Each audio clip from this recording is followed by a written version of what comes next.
बिहार विधानसभा चुनाव 2025 में अब की बार किस पार्टी की बनेगी सरकार और कौन बनेगा बिहार का अगला मुख्यमंत्री।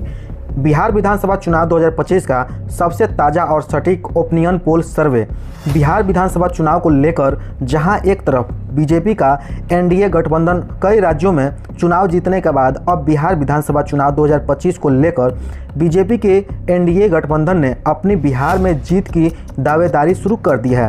वहीं दूसरी ओर आरजेडी लालू यादव की पार्टी कांग्रेस पार्टी का महागठबंधन बीजेपी की एनडीए गठबंधन को हराने का पूरी तरह से दम भर रहा है। वहीं मायावती 243 सीटों पर बिहार से चुनाव लड़ने का ऐलान कर चुकी हैं और सबसे चौंकाने वाली बात, दलित के मसीहा भीम आर्मी के प्रमुख नगीना से सांसद चंद्रशेखर आज़ाद ने 100 सीटों पर चुनाव लड़ने का ऐलान भी कर दिया है। ऐसी सियासी माहौल के बीच बिहार विधानसभा चुनाव 2025 को लेकर एक सर्वे सामने आया है, जिसके नतीजे आपको भी काफ़ी चौंका सकते हैं। बिहार विधानसभा चुनाव 2025 को लेकर जहां एक तरफ ओवैसी की पार्टी एआईएम चुनावी मैदान में पूरी तैयारी के साथ उतर चुकी है, तो वहीं दूसरी ओर प्रशांत किशोर की पार्टी जन स्वराज पार्टी विधानसभा चुनाव 2025 को लेकर बिहार में अपनी पूर्ण बहुमत के साथ सरकार बनाने का दावा कर रही है।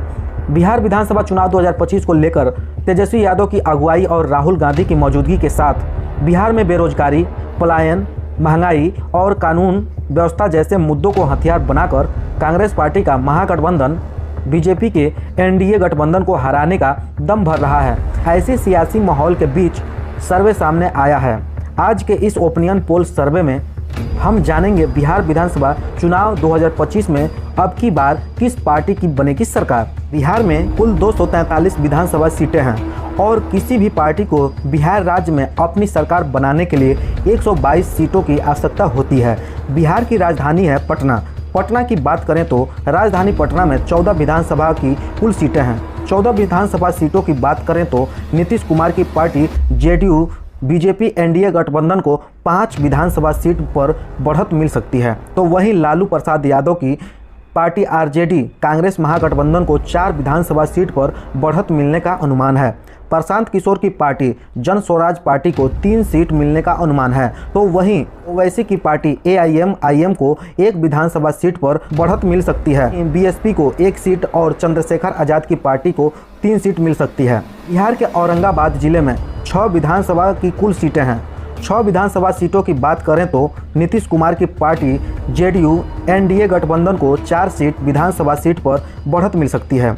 आरजेडी कांग्रेस महागठबंधन को 2 सीट बढ़ोतरी मिल सकती है। वहीं प्रशांत किशोर की पार्टी जन स्वराज पार्टी को 0 सीट ही मिलने का अनुमान है। ओवैसी की पार्टी एआईएम को 0 ही सीट मिलने का अनुमान है। बीएसपी मायावती की पार्टी को 0 सीट मिलने का अनुमान है। वहीं चंद्रशेखर आज़ाद की पार्टी एएसपी को 0 सीट मिलने का अनुमान है। बिहार के गया जिले की रुझान देखिए।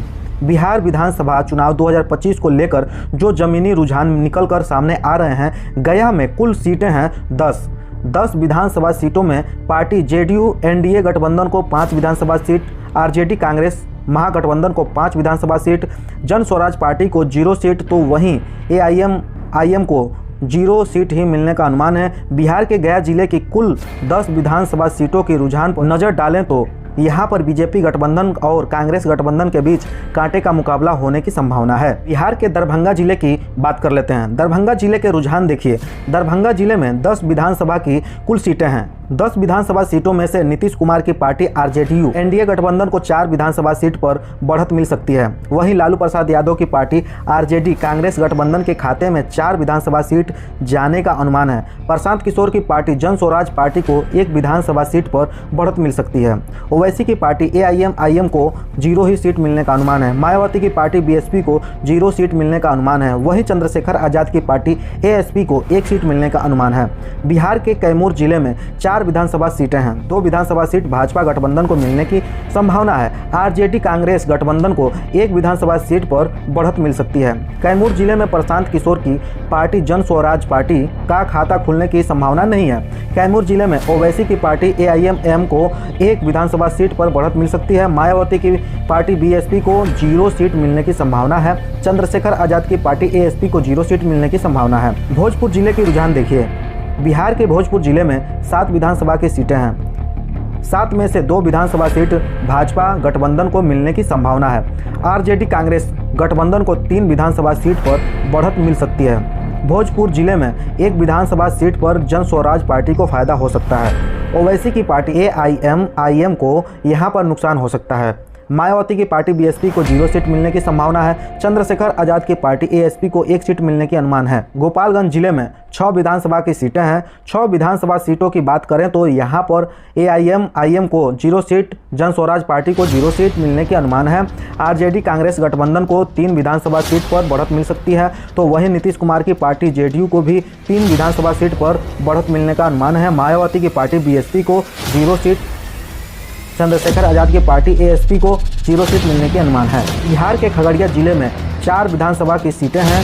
4 विधानसभा सीटों में से ओवैसी की पार्टी AIM को 0 सीट, जन स्वराज पार्टी को 0 सीट, आरजेडी कांग्रेस गठबंधन को 1 विधानसभा सीट, JDU NDA गठबंधन को 2 विधानसभा सीट, मायावती की पार्टी BSP को 0 सीट, चंद्रशेखर आजाद की पार्टी ASP को 1 सीट मिलने की अनुमान है। बिहार के नालंदा जिले में 7 विधानसभा सीटें हैं। 7 विधानसभा सीटों में से भाजपा गठबंधन को 3 विधानसभा सीट पर फायदा हो सकता है।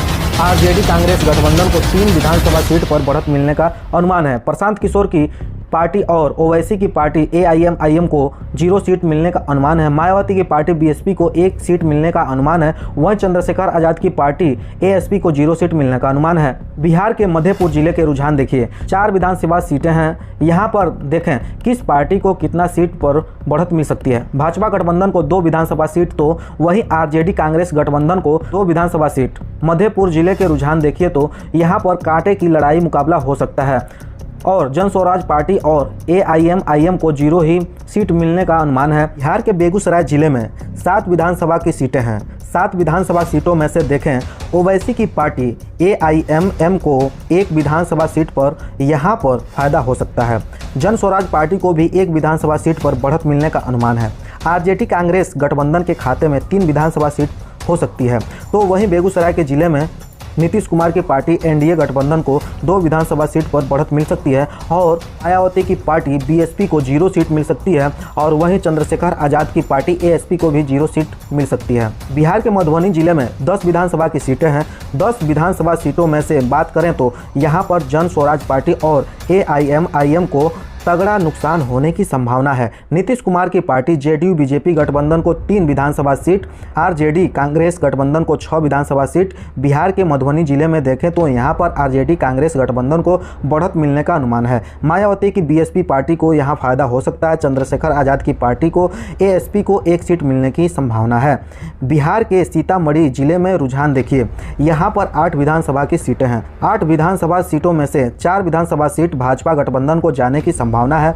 आरजेडी कांग्रेस गठबंधन को 4 विधानसभा सीट पर फायदा हो सकता है। जन स्वराज पार्टी AIM का यहां पर खाता खुलने की संभावना नहीं है। बिहार के सीतामढ़ी जिले के रुझान के हिसाब से देखें तो यहां पर भाजपा गठबंधन और आरजेडी कांग्रेस गठबंधन के बीच कांटे की मुकाबला हो सकती है। बिहार के कटिहार जिले में 7 विधानसभा की कुल सीटें हैं। 7 विधानसभा सीटों की बात करें तो यहां पर नीतीश कुमार की पार्टी JDU को 2 विधानसभा की सीट पर फायदा हो सकता है। आरजेडी कांग्रेस गठबंधन को भी 3 विधानसभा की सीटों पर फायदा हो सकता है। कटिहार जिले में ओवैसी पार्टी की यहां पर खाता खुलने की संभावना भी नहीं है। मायावती की पार्टी BSP को 0 सीट मिलने वाली है। यहाँ पे चंद्रशेखर आजाद की पार्टी ASP को 1 सीट मिलने की संभावना है। वहीं सीवान जिले की बात करें तो यहाँ 8 विधानसभा की सीटें हैं। सीवान जिले में 8 विधानसभा सीटों में से 3 विधानसभा सीट पर फायदा भाजपा गठबंधन को होने की संभावना है। आरजेडी कांग्रेस गठबंधन को यहाँ पर 5 विधानसभा सीट पर बढ़त मिल सकती है। प्रशांत किशोर की पार्टियों को नुकसान और वहीं ओवैसी की पार्टी को भी यहाँ नुकसान होने की संभावना है। मायावती की पार्टी BSP को 0 सीट और चंद्रशेखर आजाद की पार्टी ASP को 0 सीट मिलने की संभावना है। वैशाली जिले में 8 विधानसभा की कुल सीटों में से भाजपा गठबंधन को 3 विधानसभा सीट पर बढ़त मिल सकती है। आरजेडी कांग्रेस गठबंधन को यहां पर 3 विधानसभा की सीट पर बढ़त मिलने का अनुमान है। जन स्वराज पार्टी को 1 विधानसभा सीट पर बढ़त मिल सकती है। AIM को 0 सीट मिलने की अनुमान है। मायावती की पार्टी BSP को 1 सीट मिलने के अनुमान है। वहीं चंद्रशेखर आजाद की पार्टी ASP को 0 सीट मिलने के अनुमान है। देखिए, यह तो बस एक अनुमान लगाया जा रहा है किसकी सरकार बनने वाली है, किसको कितना सीट मिलने वाला है। अभी इसके बाद भी और नए नए सर्वे आएंगे।